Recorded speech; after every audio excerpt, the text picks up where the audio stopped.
물가가 괴이한 이변이라. 진짜 소름 끼친다. 왜 제가 소비자 물가 상승률을 보고 이런 생각을 했을까요?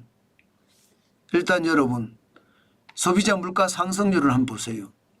10월에 1.3%까지 떨어졌습니다. 굉장히 많이 떨어졌죠. 네. 올 들어 당연히 최저치고요. 2021년 2월에 1.4%였거든요. 그때 이후로 최저치입니다. 그러니까 물가가 이제 잡았다 이렇게 이야기할 수 있나요? 지난 2월만 하더라도 소비자 물가가 3.1%였습니다. 그런데 7월에는 2.6%까지 떨어지더니 8월에는 2.0% 그리고 9월에는 1.6%까지 떨어졌습니다. 이제는 1.3%를 기록하고 있고요. 아마 제대로 보면 2021년 0.9% 이후로 가장 낮은 수치입니다. 그죠? 물가가 굉장히 많이 떨어졌죠. 여기에 근원 소비자 물가, 쉽게 말하면 계절성이 강한 농산물 빼고요. 일시적이 강한 석유류 뺍니다. 그렇게 제외해도 지금 10월의 소비자 물가는 1.7%. 핵심 물가 지수가 1.7%가 됐다는 이야기예요. 저는 이 물가를 보면서요. 제가 괴이한 이변이라고 제목을 달았는데 그 이유는요. 물가가 기본 금리를 내렸는데도 물가가 급하게 떨어진다는 뜻이에요. 그래서 제가 괴이한 물가라고 생각합니다. 일반적으로 한국은행의 기준금리를 지난 10월 11일에 0.25%포인트 내렸거든요. 그러면 물가가 살짝 올라가는 게 정상이에요. 그런데 물가가 안 올라가고 오히려 왕창 떨어집니다. 떨어져도 말입니다. 제가 봐서는 충격적으로 떨어지는 거예요. 제가 봐서는. 지금 10월에 1.3%가 됐으니까. 이게 7월에 2.6%의 절반입니다. 8월, 9월, 10월 3개월 사이에 물가가 절반으로 떨어졌다는 게 이게 일반적으로 이해가 안 되잖아요. 그러니까 괴이한 물가라고 생각하는 거죠. 그러면 결국 말입니다, 여러분. 금리도 내렸어요. 그죠? 금리를 내린다는 것은 돈 풀어서 소비를 많이 하라는 의미가 강하게 포함이 되어 있는 거잖아요. 그런데 금리를 내렸는데 소비가 많이 일어나면 이게 물가가 살짝 올라가는 게 정상인데 안 올라가고 있다는 거. 이게 괴이한 이변입니다. 무슨 말이냐. 금리를 내려서요. 소비를 촉진시키고자 하나 시장은 오히려 침체에 빠지고 있다. 소비를 안 한다. 이런 얘기입니다. 저는 오히려 말입니다. 물가가 너무 갑자기 떨어지는 것은 오히려 말입니다. 시장에 침체가 계속되고 있다는 뜻으로 저는 해석한다는 뜻입니다. 그래서 물가를 보니까 떨어진다고 하는데 이게 떨어지는 게 결국 소비를 덜해서 떨어지는 거다. 소비를 덜 한다는 것은 침체다. 저는 그렇게 보는 거거든요. 그래서 괴이한 이변이라고 제가 제목을 다른 겁니다. 실제로도 그런 사태가 일어나고 있습니다. 그런 사태가 왜 일어나느냐. 여러분도 알다시피 소매 판매 지수가 1995년 통계 작성 이래 30년 만에 10분기 연속 전년 대비 하락입니다. 10분기 연속. 10분기면 여러분 2년하고도 6개월이에요. 2년 6개월 동안 전년 대비 소매 판매가 줄어들었다는 이야기죠. 다행히 말입니다. 2024년 3분기는 마이너스 1.9%로 2분기 마이너스 2.9%보단 나아졌지만 2022년 2분기 0.2%보다는 높은 수치입니다. 결국 말입니다.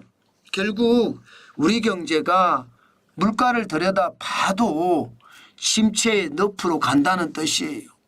결국 제가 장기 저성장이 심각하고 그 장기 저성장이 늪으로 점점 빠져들고 있다 그렇게 말씀을 드렸는데 실제로도 그렇게 일어나고 있다는 뜻이죠. 2분기까지 성장률이 0.1%입니다. 충격적인 숫자입니다. 예, 2분기에는요 마이너스 0.2%고요. 3분기에는 0.1%고요. 1분기는 1.3%로 좋았으나 결국 말입니다. 소비자 물가를 보니 충격적인 숫자가 됐다, 이런 얘기가 되는 거죠. 결국 이 지표를 보면 여러분, 결국 말입니다. 한국은행은 11월에 금리를 내릴 수밖에 없지 않을까, 저는 그런 생각을 해봅니다. 부동산에 대한 걱정이 많은 것도 사실이고요. 가계부채가 늘어나는 것도 사실입니다. 그렇지만 경제를 보면 이게 성장률도 꼬꾸라지고 소비도 꼬꾸라지고 이런 상태에서 금리를 내렸는데도 물가도 안 올라가요. 그러면 금리를 더 내리는 게 맞는 거죠. 지금은 금리를 더 내려서 시장에 저는 활력을 더 불어넣어 줘야 된다고 생각을 합니다. 제가 괴이한 이변이라고 한 게 바로 이겁니다. 그만큼 말입니다.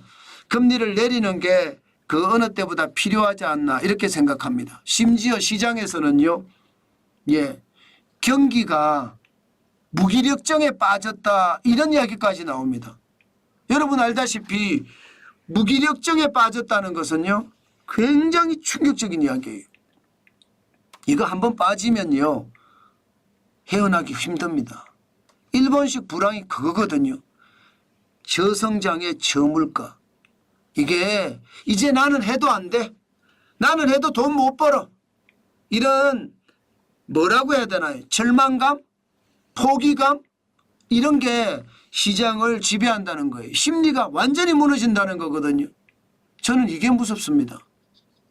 지금까지는 저성장이라고 이야기했어요.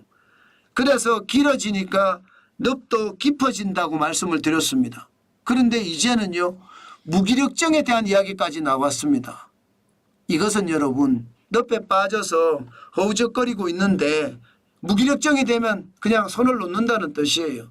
그냥 가라앉겠다는 뜻입니다. 저는 여러분 반드시 시장을 이렇게 봐야 된다고 생각합니다. 제가 지금까지 경기를 읽어주면서 시장에 대한 전망을 여러분께 말씀을 드렸는데 지금 제가 말씀드린 게 거의 맞았잖아요.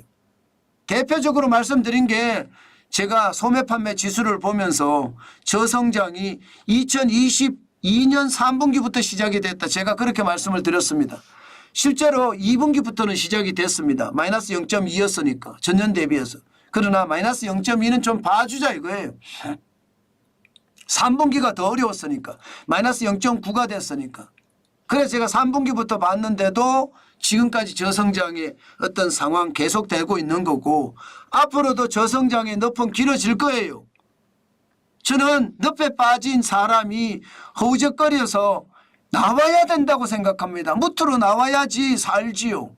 늪에 빠져서 허우적거리다 무기력증에 빠지면 절대 못 나오거든요. 그런 측면에서 보면 한국은행은 반드시란 말까지 이제는 들어갈 필요가 있는 것 같아요. 지금 금리를 내려서 시장에 활력을 불어넣어 줘야 된다, 저는 그런 생각은 합니다. 지금 그래야 된다고 시장은 보고 있고요. 오죽했으면 괴이한 이변이라는 표현을 썼겠습니까? 그만큼 괴이한 이변이 터졌으니 정상적으로 만들려고 하면 정상적인 정책이 꼭 필요하다, 그 말씀을 드리고 있는 겁니다.